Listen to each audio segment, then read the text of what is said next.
കിടന്ന് അടിയും പഴക്കം മേണിക്കാൻ നിൽക്കണ്ട. പിന്നെ കൊല്ലം മൊത്തം അതന്നെ ആയിരിക്കും നിന്റെ പണി. പറഞ്ഞിട്ടാന്ന് വേണ്ട, സൂക്ഷിച്ച് കളിച്ചോ.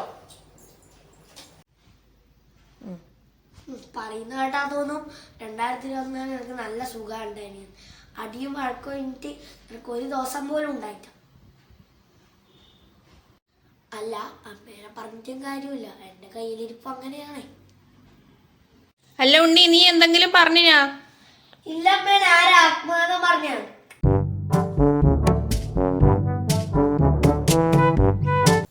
അല്ല ഉണ്ണി, ഞാൻ നിന്നോട് ഒരു കാര്യം ചോദിക്കാൻ മറന്നുപോയി. അല്ല, പുതുവർഷല്ലേ, നീ എന്തെങ്കിലും പ്രധാനപ്പെട്ട തീരുമാനങ്ങൾ എന്തെങ്കിലും എടുത്തിട്ടുണ്ടോന്ന് അറിയാൻ വേണ്ടിട്ടാണ്. ഞാൻ നല്ല തീരുമാനം എടുത്തില്ലേ. നല്ല തീരുമാനാ? അതൊന്നും ഇപ്പൊ കേക്കട്ടെ. ഞാൻ രാവിലെ 5 മണിക്ക് എണീക്കും. 5 മണിക്കാ? നീ അല്ലെങ്കിൽ ഇപ്പൊ 6 മണിക്ക് ഉരുട്ടി വിളിച്ചിട്ട് എണീക്കുന്നില്ലേ കരാട്ടക്ക് പോകാൻ വേണ്ടിട്ട്? നീ ആദ്യം 5 മണിക്ക് എണീക്കേണ്ട ആവശ്യം?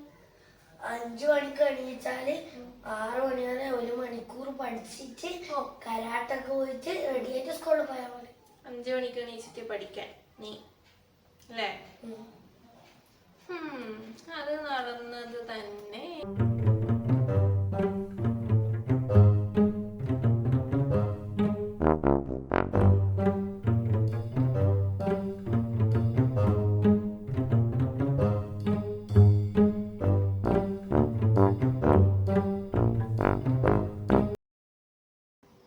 അല്ല അമ്മ നാലേക്കുന്നത്.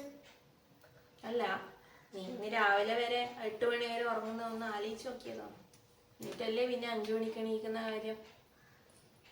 കാരാട്ടൊക്കെ തന്നെ 6 മണിക്കില്ലേത് വിളിച്ചാലും 1:30 പോകും. അതും ഉരുട്ടി വിളിച്ചിട്ട്. എന്നിട്ടല്ലേ ഇപ്പൊ 5 മണിക്ക് എണീച്ചിട്ട് 1 മണിക്കൂർ പഠിച്ചിട്ട് കാരാട്ടൊക്കെ പോയിട്ട് വന്നിട്ട് പിന്നെ ആദ്യം സ്കൂളിൽ. നല്ല തീരുമാനം, നമുക്ക് നോക്കാൻ നടക്കുമെന്ന് കേട്ടാ.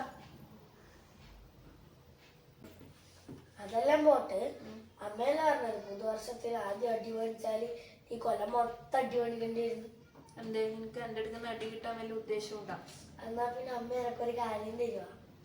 ഒന്ന് വല്ല ഫ്രൈഡ് റൈസോ ഐസ്ക്രീമോ ബിരിയാണി ആയിരിക്കും.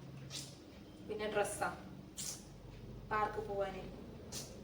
പിന്നെ ഒന്ന് അമ്മേന്റെ ഒരു ഉമ്മ. അതാവുമ്പോ എനിക്ക് ഈ വർഷം മുഴുവൻ അമ്മേന്റെ ഉമ്മ കിട്ടൂലേ.